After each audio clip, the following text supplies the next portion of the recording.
Hello बच्चों, कैसे आप सब लोग। आज हम डिस्कस करेंगे क्लास 11 फिजिक्स का, जो कि चैप्टर हमारा है मैकेनिकल प्रॉपर्टी ऑफ सॉलिड।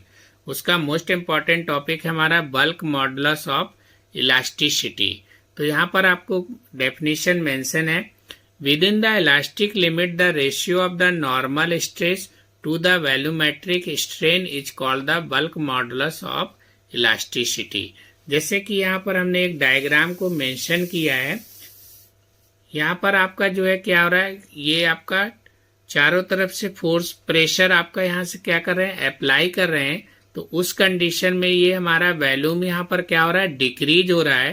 तो ओरिजिनल वैल्यूम आपका v हो गया था, डिक्रीज वैल्यूम हमारा यहाँ पर डेल v हो जाएगा। तो ये आपका v माइनस डेल v हो जाएगा और सरफेस एरिया हमारा यहाँ पर a हो जाएगा। अब जैसे कि bulk modulus of the elasticity आपका, तो बल्क मॉडुलस ऑफ इलास्टिसिटी के से हम क्या करते हैं, इसको रिप्रेजेंट करते हैं। तो जैसे कि डेफिनेशन में हमारा मेंशन था के equal to normal stress upon volumetric strain. अब देखिए, स्ट्रेस इक्वल टू होता है हमारा फोर्स अपॉन एरिया, और वैल्यूमेट्रिक स्ट्रेन मतलब आपका change in the volume upon original volume. तो ये आपका डेल वी अपॉन वी हो जाएगा।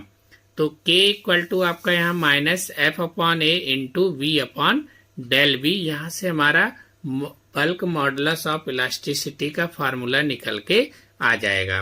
अब आपका दिया है वेयर P आपका यहाँ पर क्या है, प्रेशर, जो कि आपका नॉर्मल प्रेशर है। P equal to force upon area जो है होता है। तो नेगेटिव साइन यहाँ पर आपका जो मेंशन कर रहा है कि negative sign so that the volume decreases.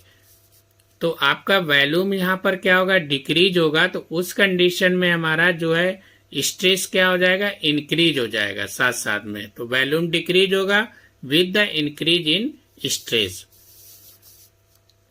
अब एसआई यूनिट्स के इज आपका बल्क मॉडुलस का एसआई यूनिट्स आपको यहाँ पर याद रखना है, न्यूटन पर मीटर स्क्वायर बोलिए या न्यूटन -2, और इसको पास्कल के नाम से भी जानते हैं। अगर हम यहाँ पर सीजीएस की बात करेंगे तो सीजीएस में हमारा डाइन या सेंटीमीटर -2 हो जाएगा।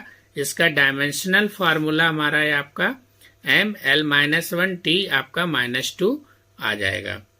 ये इंपॉर्टेंट टॉपिक है, इसको अच्छे से प्रिपरेशन कर लीजिएगा, ये आपका एग्जाम में पूछा ही जाएगा। Thank you.